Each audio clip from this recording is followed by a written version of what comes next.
మన deputy CM Kalyan గారి పాలన ఎలా అనిపిస్తుంది? బాగుందండి ఆయన పాలన. ఏం నచ్చింది మేడం మీకు?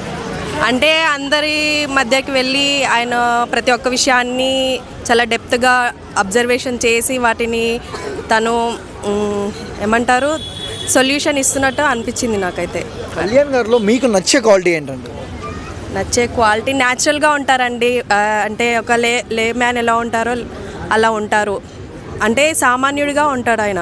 అందరిలో తను పవర్ స్టార్ అయినా కూడా అలాంటి క్వాలిటీస్ ఏం లేదు. విఐపి పర్సన్స్ ఇప్పుడు ఎలా ఉంటారు, ప్రజల్లోకి వచ్చి ప్రతి ఒక్కటి కనుక్కోరు కదా. సో ఆయన ప్రతి ఒక్కరి దగ్గరికి వెళ్ళి వాళ్ళ ప్రాబ్లమ్స్ అన్నీ సాల్వ్ చేస్తున్నారు.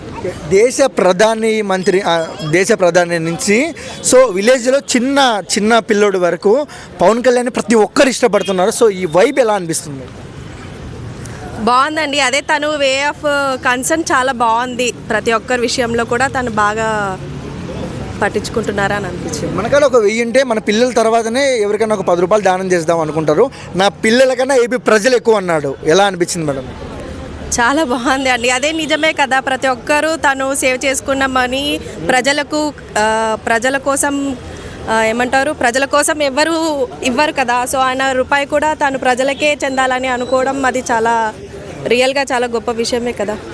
మేడం అంటే ఎప్పుడో 2018లో ఇచ్చిన మాటకి బొడదలో నడుచుకుంటూ పోయి రోడ్డు వేయించారు ఒక గిరిజన ప్రాంతానికి. సో ఆ సీక్వెన్స్ ఎలా అనిపించింది మేడం? బాగుందండి. డిప్యూటీ సీఎంగా డబ్బులు కూడా తీసుకోవడం లేదు అండ్ సొంత డబ్బులు ఖర్చు పెడుతున్నారు.